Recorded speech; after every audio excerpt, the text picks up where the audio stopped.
Doctor Mobarak Hossain কি তার পরিচয়? চলুন আমরা একটু দেখে আসি। ইউনিয়ন ব্রাহ্মণপাড়া থানা। আর পড়াশোনা করছি বালিনা মাদ্রাসায়, দুলালপুর স্কুল, অধ্যাপক আব্দুল মজিদ কলেজ থেকে ইন্টারমিডিয়েট, রাজশাহী বিশ্ববিদ্যালয় ম্যানেজমেন্টে পড়াশোনা করছি। আর পিএইচডি করছি ইন্ডিয়া থেকে, রাজস্থান থেকে। এরপরে এলএলবি করছি সিটি ইউনিভার্সিটি থেকে। আমি কুমিল্লা বারের আইনজীবী। আর পাশাপাশি আমি পিএইচডি করার পরে দাওরা হাদিস, যেটা কবি মাদ্রাসা থেকে বলে, ওটাও শেষ করছি। আর কমার্স ফ্যাকাল্টির হায়ার ডিগ্রি, যেটা আইসিএমএ, এটা 400 মার্ক কমপ্লিট করছি।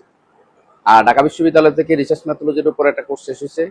ইন্ডিয়া থেকে ইয়োগার উপর একটা আমি কোর্স শেষ করছি। এবং সিঙ্গাপুর, শ্রীলঙ্কা, তার্কি, মালয়েশিয়া, ইন্ডিয়াতে আমার কয়েকটা সেমিনারে পেপার প্রেজেন্টেশন হয়েছে। আর ছাত্র শিবিরের রাজশাহী ইউনিভার্সিটির সভাপতি ছিলাম। আর সারা বাংলাদেশের কেন্দ্রীয় সভাপতি ছিলাম।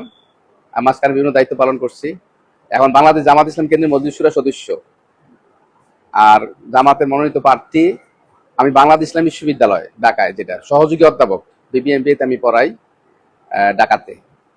আমি নিজে শিক্ষক, আমার আব্বু শিক্ষক ছিলেন।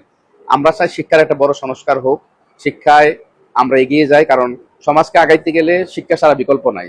আজকে আমরা ইউরোপ বলি, আমেরিকা বলি, চীন বলি, তারা আগাচ্ছে শিক্ষার কারণে, তারা গবেষণার কারণে এগিয়ে যাচ্ছে।